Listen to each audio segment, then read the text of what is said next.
Liburu honen izenburua gaztelaniaz dago. Liburua bera gaztelaniaz idatzita dagoelako. Toponimia histórica y contacto vasco-románico.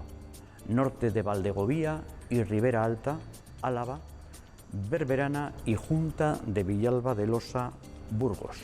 Horraino izenburua. Lan honen egile 3 pertsona gara, elkarlanean egindakoa da.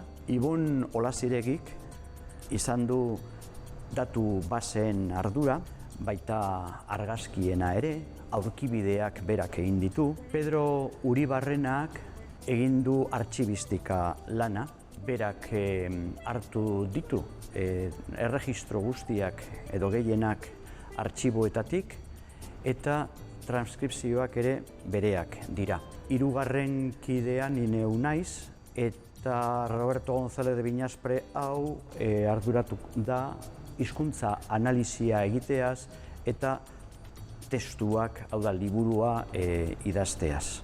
Liburu honen argitalpena posible egin du Arabako Foru Aldundiak.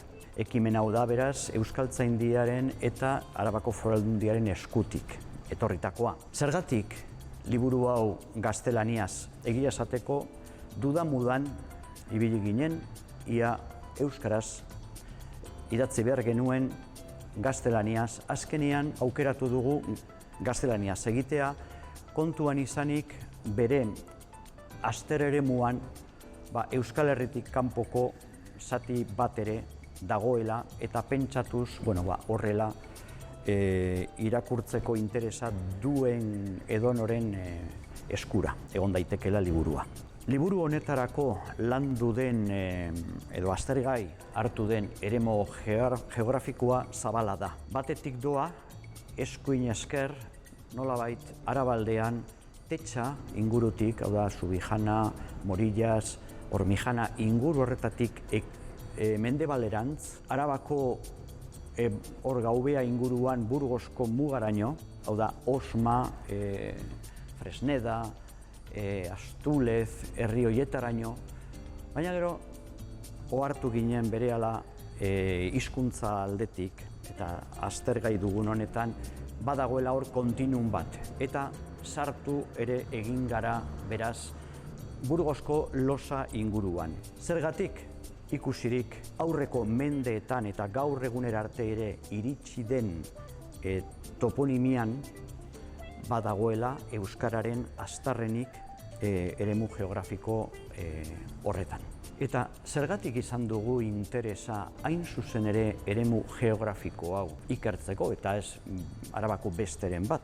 Egia esateko proiektu honekin duela 9 urte hasi ginenean hartu nahi genuen eremu geografiko bat mendetan zehar izan zitekena elkar ukituzkoa gaztelaniaren eta euskararen artean. Ez inguru bat garbiro euskararen eremukoa izan dena, ez da erromantzearen eremukoa garbi izan dena, baizik eta bilatu dugu elkar ukituzko eremu hori.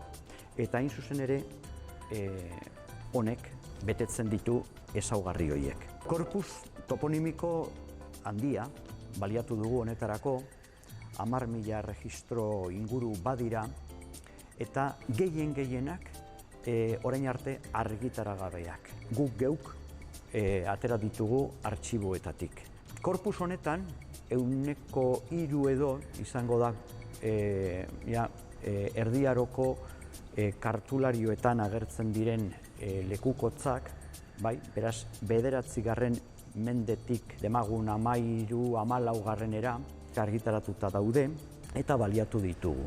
Hortik aurrerakoak argitaragabeak. Toponimo kopuru handi batetik 600 bat toponimo aukeratu dira berariaz aztertzeko hizkuntza aldetik. Interpretazio etimologikoa ere egin ahal izateko modu horretan 600 toponimo horietatik ia 300 euskal jatorrikoak dira.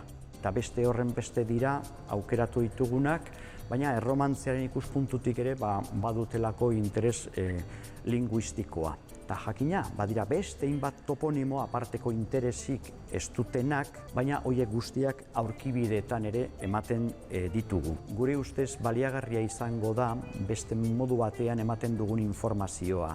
Toponimo guztiak orden alfabetiko batean, baina herrika antolatuta. Eta gero, ahalegindu gara ondorio batzuk ateratzen. Gure ikuspuntua dago hizkuntzen diakronian. Lehenengo iturrietatik ageri da erromantzea, eta esango genuke nagusi agertzen dela inguru horretan, baina hasieratik ere euskararen presentzia ikusten da, dokumentazio zahar horretan.